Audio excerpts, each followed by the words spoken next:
So you might have seen Ben get a little bit excited. Well, it wasn't excitement, it was just time travel. Yes. It was a proper H.G. Wells moment. It was. Of the 1850 Madeira. So we're trying one that's 150 years younger. And this was bottled in 2019.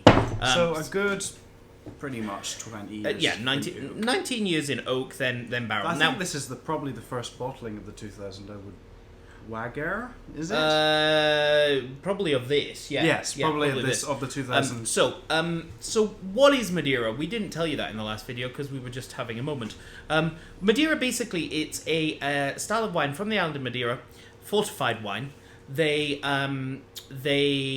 discovered how to make it basically because wine was being transported between the East Indies and South America, and it was crossing the tropics, and the wine was essentially getting cooked on the boats. And so they found that when the wine got back, it had developed this intensity and this richness and caramelly thing, and they went, ooh, that's nice, how do we make that happen? So now they purposefully do that. They do. There's two ways of doing it. You can either chuck it in a big tank and heat it, which is how most bulk production is made. Called estuvagem. There you go.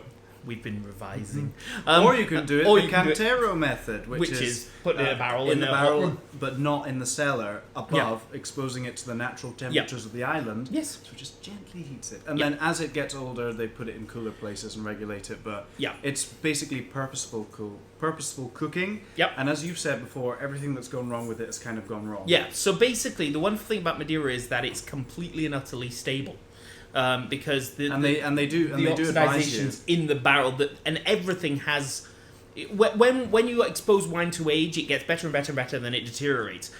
Basically, the cooking process, the oxidization process, how it's done has basically made everything go wrong that can, and it still tastes good.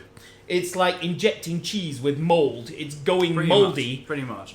It's good. But the thing about cheese is it will gradually get less and fresh and fresh. Yes. Madeira won't. And even for the 1850, Oliveras advised that you can just have this open with the stopper on for years. Yes, I know. And so basically, Madeira rocks. It does. And so we're going to try the 2000. Most indestructible of all wines.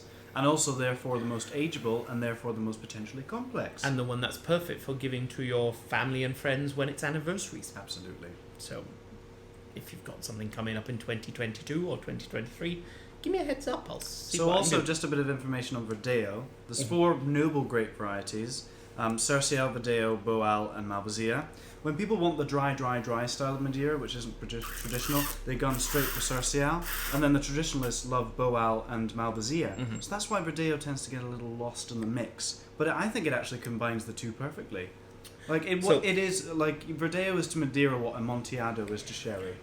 Pretty much, It combines the dry and the sweet. Yeah. It's the sort of middle way. It may be less noble, but it's kind of an all-rounder in that respect. And off the nose on this, you're getting a sort of like Robertson's marmalade. Yes, absolutely. It's got this sweetness to it, and it's got this zippiness to it. Yeah. There's quite a lot of acidity, which on the older one had really become mellow and soft.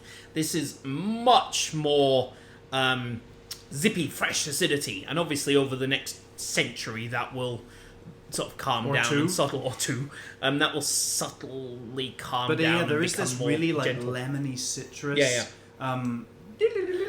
Acid sort of riding over the top, and it smells a bit off-putting, but that's just what Madeira acid is. There's also the cigar sort of pipe tobacco you got on the first one. This is much more sort of bold cigar tobacco. It's not got that sweetness and that softness that the old one had. But it's still bleeding enjoyable. It's still very enjoyable. This is a good one for 11 o'clock, I think, in the morning. It wakes you up a little bit more.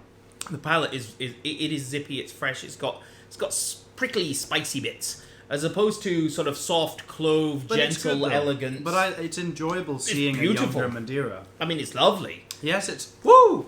But you could have that any time of the day. This is wake you up in the morning Madeira. Yes, any time. You know, it's just wonderful, and it's nice that it has that touch of richness with the touch of dryness, which is why Verdelho was pretty cool. Yeah. and it's just a very, very nice and wine. Oliveiras, you can't go wrong. They're a fantastic producer. They've got so much much wine. I think they've got 1 million litres of wine in there. They've got 5 old buildings with 1 million litres of Madeira. And the wonderful thing for Ben and I is that nobody drinks Madeira, so we get to, and that's why we're going there. That's why we're going to go there. And these wines, they're not cheap. They are all available. We've got multiple vintages going back currently to the 70s on the shelf. Various different styles. The older stuff, obviously, we can order in for you. But they're just brilliant wines. Absolutely fabulous wines. Legendary. And we've got to try it all again later on tonight.